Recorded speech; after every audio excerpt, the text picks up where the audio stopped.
ሰላም ጤና ይስጥልን። የተወደዳችሁና የተከበራችሁ የሚዲያችን ቤተሰቦች በያላችሁበት የበዛ ሰላምታችን ወደ እናንተ ይድረስ እያልን ቀጥታ ከአራቱም የአማራ ግዛቶች ያገኘናቸውን ሰፋ ያሉ መረጃዎች በቅደም ተከተልም ወደ እናንተ የምናደርስ ይሆናል።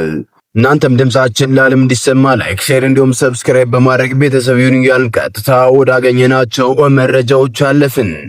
በቅድሚያም ወደ አማራ ክልል ስናመራ አገዛዙ ባህር ዳር ከተማን አኪልዳማ ማድረጉን ቀጥሏል።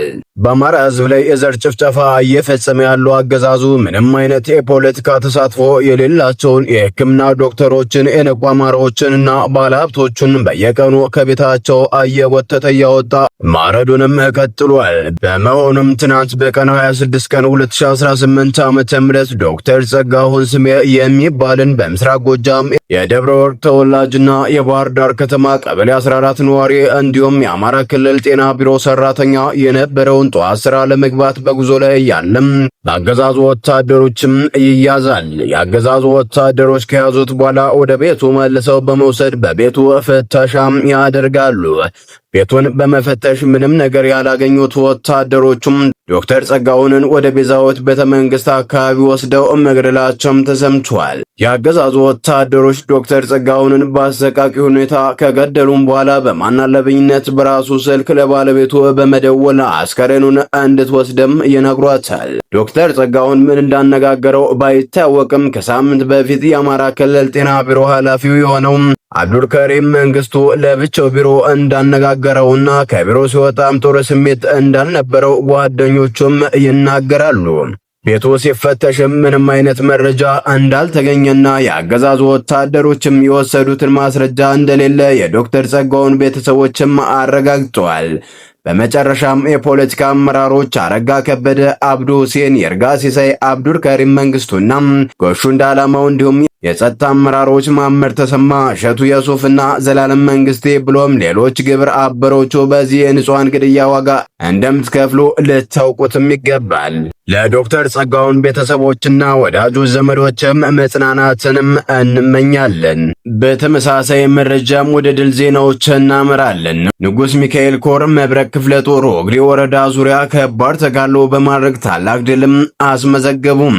እንደሚታወቀው ጸረ አማራው ብልጽግና በሰሜን ወሎና ደቡብ ወሎ በደረሰበት ሽንፈት ወደ ደቡብ ወሎ ቀጠናና አጎራባይ ሸዋ ለመስፈር አስቦ መካናይዝዱን ሳይቀር ሙሉ ጦርን እያሸሸና እያንቀሳቀሰም ይገኛል።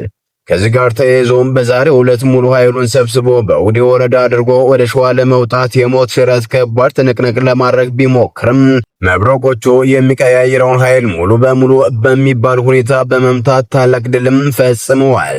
ንጉስ ሚካኤል አሊ ኮር መብረቅ ክፍለ ጦር ጠላት ሰብሮ ሊወጣ የነበረበትን ስትራቴጂካዊ ቦታ በወግዴ ወረዳ ጎረንጅ ቀጠና ከሌሊቱ 11 ሰዓት ጀምሮ በደፈጣና በፊት ለፊት ውጊያ ሙትና ቁስለኛም አድርገውታል።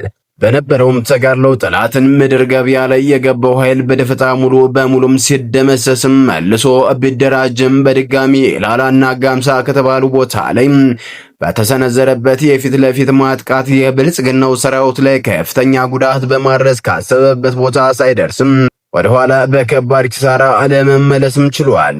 በተደረገውም ተጋድሎ ቁጥሩ በውል ያልታወቀ ከፍተኛ ቁጥር ያለው ጠላት ሙትና ቁስለኛ ሆኖ ወደ መጣበትም ተመልሷል። በተመሳሳይ መረጃም ከወሎ ቀጠና ሳንወጣም አርበኛ ደማሊ አባናዶ ክፍለ ጦር ምዕራብ ወሎ ቲርቲራና ሻፊ ላይ ታላቅ ጀብድ በመፈጸም ድል ማስመዘገቡ። ንጉስ ሚካኤል አሊ ኮር አርበኛ ደማሊ አባናዶ ክፍለ ጦር ምዕራብ ወሎ ቲርቲራና ሻፊ ከተማ ላይ ትናንት ጥር 26 ቀን 2018 ዓ.ም ከፋሽቱ አገዛዝ ብልጽግና ሰራዊት ጋር ብርቱ ትንቅንቅና ተጋድሎ በማድረግ 20 በላይ በመደምሰስና ከ20 ያላነሰ በማቁሰል ታላቅ ጀብድ ፈጽመው ድልም ተጎናጽፈዋል። ተጋድሎ ከቲርቲራ ሻፊ ከተማ ባሻገር ልዩ ስሙ ብሶ የተባለ አካባቢ ላይ ከብልጽግና መከላከያ ሰራዊት ውጭ በርካታ አድማ ብተናና ምንሻ በአባናደው ልጆች አይቀጡ ቅጣት በመቅጣት ለባንዳ የሚገባውንም ሰጥተውታል። በአጠቃላይ ንጉስ ሚካኤል አሊ ኮር ወግዴ ዙሪያና ቲርቲራ ሻፊ ከተሞች ጠላትን ከባድ ምት በመምታትና በርካታ ቁስለኛ ወደ ውዲ ሆስፒታልና ደሴ ሆስፒታል እንዲያግዝ በማድረግም ብሎም የዘመቻ ዕቅዱን በአጭር በማስቀረትና በማክሸፍ ታላቅ ድልም አስመዝግበዋል።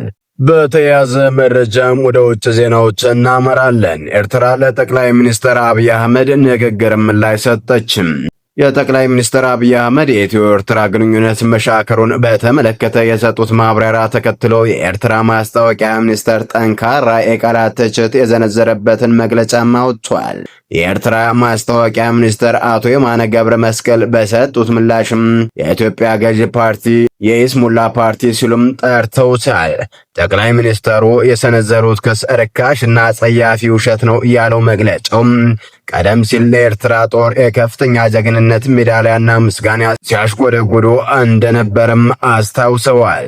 የኢትዮጵያ መንግስት አሁን ያቀረበው ክስ በኤርትራ ላይ ለከፈተው ጎጥ ጦርነት ሰበብ ፍለጋና ማደናገሪያ ነው ብሏል።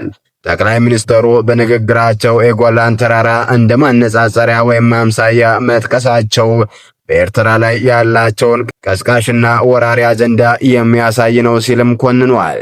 ቀደም ሲል ጠቅላይ ሚኒስትሩ በፓርላማ በሰጡት ማብራሪያ የኤርትራ ጦር በትግራይ የፈጸመውን ዘረፋና ግድያ ለወቅታዊ ጸብ መንስኤ አድርገው ማቅረባቸው የሚታወስም ሲሆን የኤርትራ መንግስት በበኩሉ ንግግሩን የውሸት ድራማና ለቀጣይ ጦርነት የሚደረግ ቅድመ ዝግጅት ሲልም አጣጥሎታል። የአውስትራሊያ መንግስት ዜጎቹ ወደ ትግራይ ክልል እንዳይጓዙ ከፍተኛ የጉዞ ማስጠንቀቂያ ማውጣቱን የስማርት ትራቨል የጉዞ መረጃም አመላክቷል። በትግራይ ክልል ያለው የጸጥታ ሁኔታ ያለምንም ቅድመ ማስጠንቀቂያ በድንገት ሊባባስ ስለሚችል ዜጎቹ ወደ ክልሉ ከማንኛውም አይነት ጉዞ እንዲታቆም ጠቁመዋል። የአውስትራሊያ ባለስልጣናት በአሁኑ ወቅት በትግራይ ክልል የሚገኙ ዜጎቻቸው አመቺ ሁኔታዎችን በመጠቀም በንግድ በረራዎች ወይም መንገዶች ክልሉን ለቀው እንዲወጡም አሳስበዋል። የሀገሪቱ መንግስት በክልሉ ውስጥ ለሚገኙ ዜጎች የሚሰጠው የቆንስላ ድጋፍ በጣም የተገደበ መሆኑንም በመጥቀስም መንገደኞቹ የአካባቢውን ባለስልጣናት መመሪያዎች እንዲከተሉና ግጭቶች ወይም ህዝባዊ ተቃውሞዎች በሚከሰቱበት ወቅትም በቤት ውስጥ እንዲቆዩ መክሯል።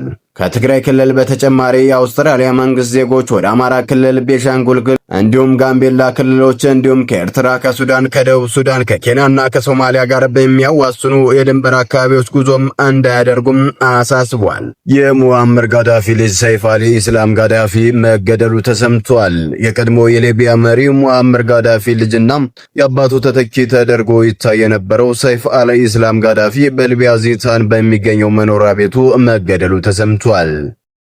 ሰላም ጤና ይስጥልን። የተወደዳችሁና የተከበራችሁ የሚዲያችን ቤተሰቦች ለሰዓቱ የነበሩን መረጃዎች እነዚህን ይመስሉ ነበር። በሌላ በተጠናከረ መረጃዎች እስከምንገናኝ በያላችሁበት ሰላም ቆዩልን።